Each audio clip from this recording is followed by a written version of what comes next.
This is the biggest story unfolding before their eyes. Surrounded by friggin'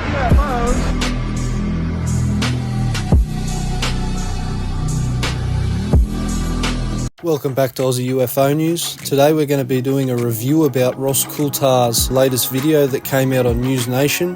Kick back and enjoy listening to the truth. Hi, I'm Ross Coulthart. Welcome to Reality Check, here in America on assignment for News Nation. I've come here to Rocket City, Huntsville, Alabama, to the conference of the Scientific Coalition for the Study of UAPs. The speech that Ross Coulthart gave at the conference by the Scientific Coalition for UAP Studies is very similar to Dr. Stephen Greers' National Press Club conference, where he exposes a lot of facts about UFOs, privately run UFO programs, and also whistleblowers that have came out of the intelligence sectors of the government, Pentagon, and also the research sector. Also whistleblowers from military contract organizations. I'm Dr. Stephen Greer. I'm the founder of the Disclosure Project as a provider of information to people in the United States government. Firstly, we're going to review and listen to the origins of where the ridicule of UFOs actually came from and how it was an official documented project to change everyone's view on UFOs. Derision and ridicule on a subject that frankly no longer deserves that kind of treatment. I think there's something more sinister going on, and this should be acknowledged. It's an official deception and manipulation going back decades. And establishment science, as well as the mainstream media and social media, have really no idea just how much they're being manipulated. How blatantly an active official deception operation on UAPs was admitted in the declassified military and intelligence archives. It's not well understood that the dismissive debunking strategy towards UAP sightings by the US Department of Defense is part of an official policy developed 70 years ago by the CIA's so-called Robertson Panel. The cover-up of UFOs through mainstream media and all social media platforms is really obvious at this point. I've even mentioned it in previous videos where exactly what's happening now throughout the ages. You can see a pattern here of a cover-up. It's so obvious. And it's funny to see how the mainstream media are happy to report on the new upcoming news of nothing to see here, no extraterrestrial technology found, and report it throughout the mainstream media, legacy media, also newspapers, social media platforms that all have algorithms controlled by governmental departments, I might just say. But when we've had 2 years worth of eyewitness whistleblowers coming out, Navy commanders coming out as first-hand witnesses, pilots coming out, guys in Congress coming out, and none of it has been reported. Extraordinary decision was made in secret by a group of scientists, military officers and spies that public interest in UFOs, what we call today UAPs, should be debunked and discredited. And a secret report was prepared for the CIA recommending a mass media campaign that would strip UFOs of their so-called aura of mystery.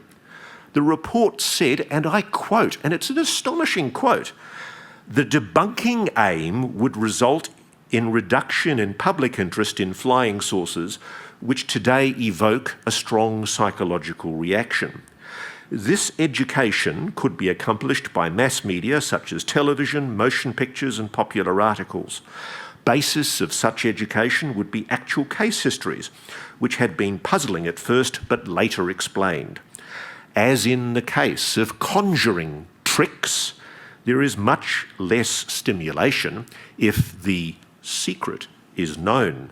Such a program should tend to reduce the gullibility of the public and consequently their susceptibility to clever, hostile propaganda." Real explanation was the only possible explanation for many of the cases, and he was overruled by the rest of the panel. The Robertson Panel was frankly a fix. It was a deliberate deception to suppress public interest into UAPs, and it began the current contemporary attitude of stigma, ridicule and contempt for coverage of the subject. We've all been hoodwinked. The only media we receive today is pushed towards the shadow government / Democratic Party and their lobbyists' agenda. That's the only media we get. Just look at the COVID-19 epidemic as an example. Millions of dollars in profits from COVID-19 vaccines. The evidence is right in front of you, and the worst part about it is we've been brainwashed for so many generations that people are susceptible to propaganda that's being pushed through to us on a regular daily basis. If we look at what happened back in World War II with the Nazi Party, propaganda was one of the main tools to push the Nazis' agenda. And look what happened there. Shouldn't we be learning from the past? Shouldn't we be opening our mind? What is the nature of these organisations? How have they been granted a power that to any rational, ordinary person would require consensus and democracy to achieve it? How have those safeguards been so expertly bypassed?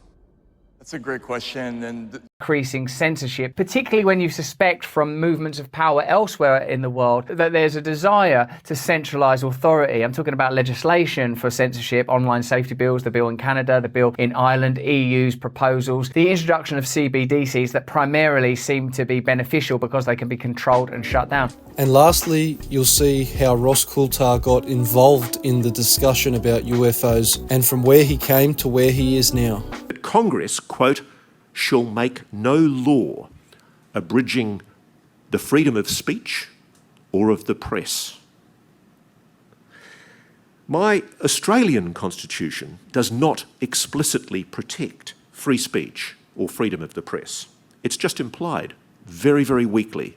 I've had a very interesting career so far in public affairs, TV, investigative journalism and broadsheet newspapers, and I started thinking about what was the subject that was the one that everybody told you shouldn't look at, the most stigmatised, the most taboo, but also the one that had the most obvious leads for investigation.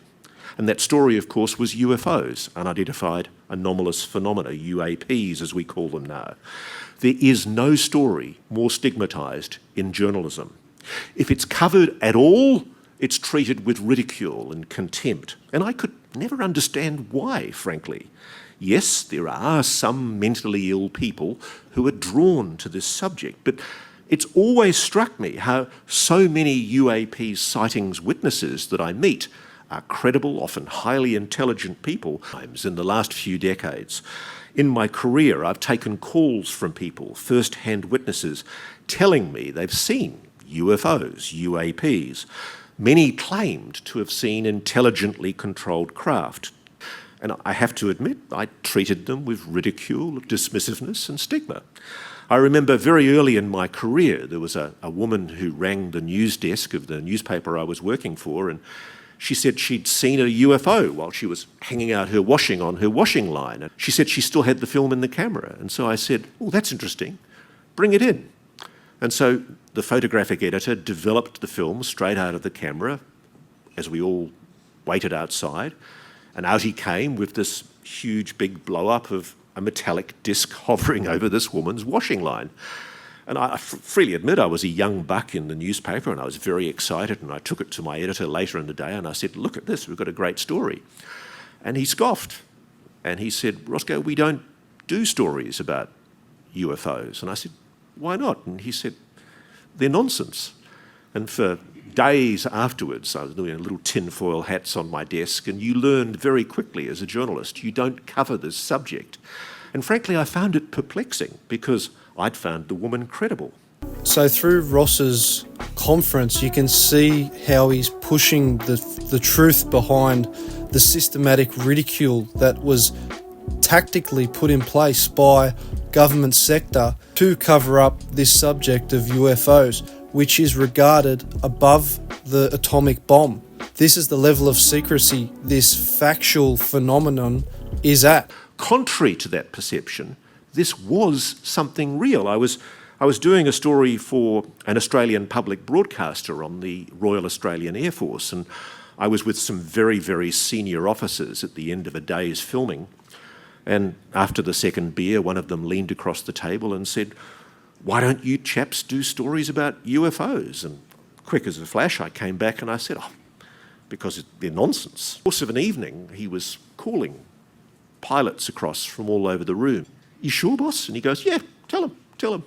And all these pilots had seen these weird objects, and they were talking about them, and they were thrilled, almost relieved that they could talk to somebody like me about it. But would anybody go public about it and talk about it? No way. There was so much stigma. So I set out investigating UFOs, the search and the explanation for what really lies behind this mystery. Meyer's water engine points us to a deeper mystery concerning energy in our universe: microscopic ball lightning. The late physicist Ken Shoulders developed a technology called charge clusters, which are likened to ball lightning. When they are discharged, they actually tap into the zero-point energy field. This is where most of the power in Stan Meyer's device was coming from.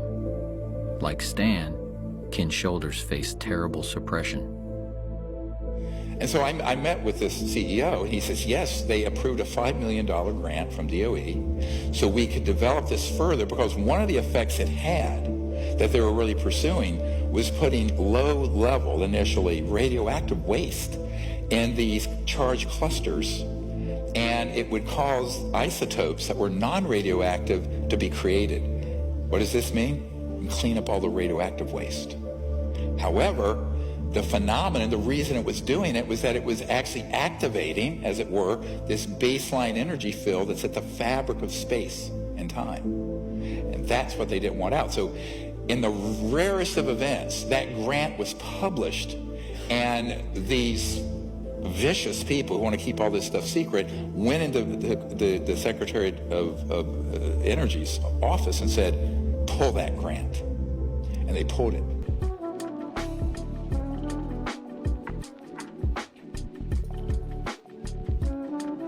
So through Ross's conference, you can see how he's pushing the truth behind the systematic ridicule that was tactically put in place by government sector to cover up this subject of UFOs, which is regarded above the atomic bomb. This is the level of secrecy this factual phenomenon is at.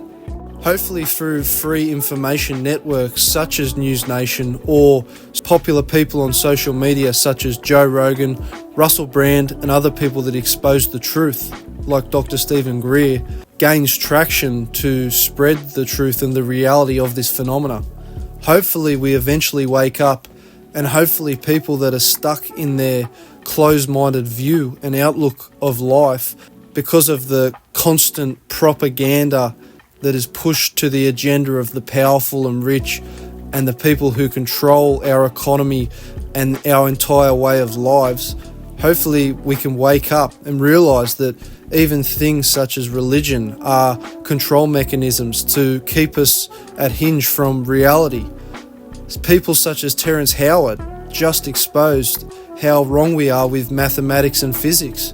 There's so much more to learn about our reality and the reality we live in on this planet Earth, and what else is out there in our universe, and potentially what is on our planet living with us right now, or that has always lived with us. And also, where did we come from? Are we extraterrestrial? We are definitely not natural to the Earth. So we are an anomaly in biology. Where did we come from?